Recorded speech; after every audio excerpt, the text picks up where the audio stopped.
Does size matter? Yes, it does. In this video, we're going to talk about the benefits of different size dogs so you can really determine what size will work best for you, for your perfect pet, when you decide to go out and bring home a new dog. My name is Surritt with Pawsitive Dog Training, and today's topic again is all about size. And at first, I have a question for you. I want you to ask yourself, why am I getting a dog? Why is it important to you to have a dog in the first place? So many of my clients have mentioned to me they want a dog, they want someone there when they walk in the door to greet them. They want a dog to cuddle with on the couch. They want a dog for their children. They want a dog to go hiking with. They want a dog to travel with. So why do you want a dog? What is your interest in having a dog in your life? So the first few things I want you to consider all about size are these areas. First is your lifestyle. What is your lifestyle? Are you home? Are you active? Because depending on what your lifestyle is, this might directly correlate to the size of the dog that you consider bringing home. And the other question to consider is, what about your children or grandchildren? If you bring home a large dog, is that going to be safe for your children? Are you ready to set your children and the dog up for success with lots of management and prevention so that dog doesn't knock over the children or get to the children or practice behaviors that you don't want with the children?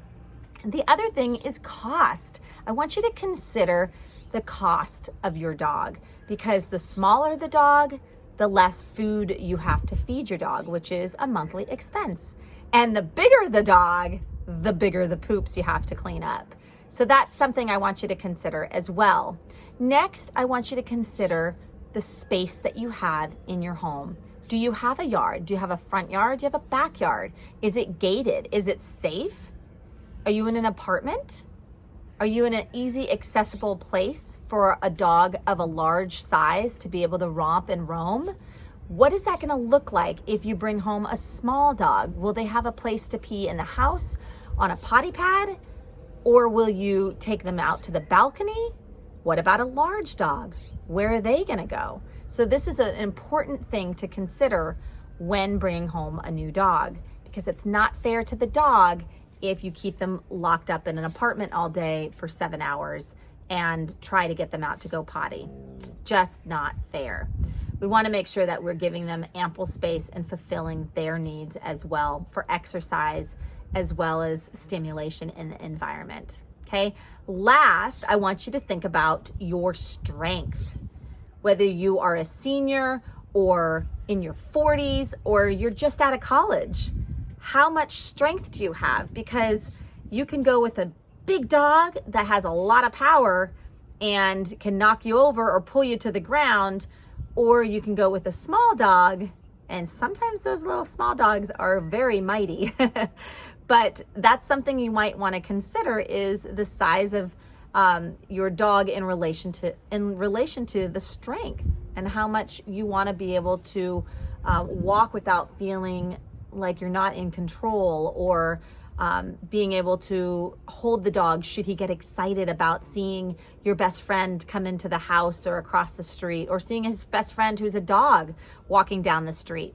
And of course, all of that is rightly directed to training. So you also want to train your dog to have calmness and focus and attention on you when on leash, right?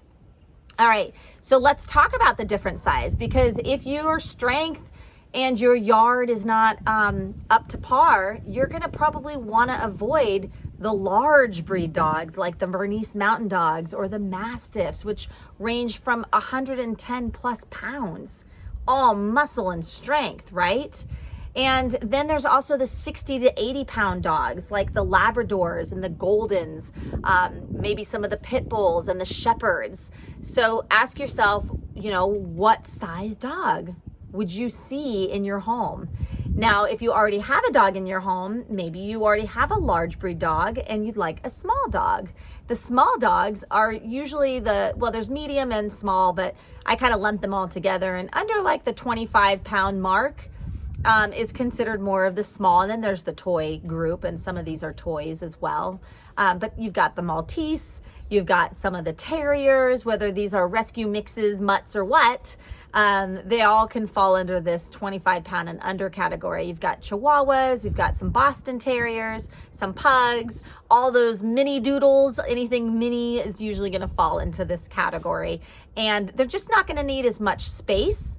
Although having a small yard or access to a grassy patch outside of your apartment will seriously help keep this pup happy and reduce the work and frustration on your part. So make sure that when you are considering your perfect pet, and it's a dog, that you really evaluate the size, because size does matter. I hope this video was helpful. Thanks for watching.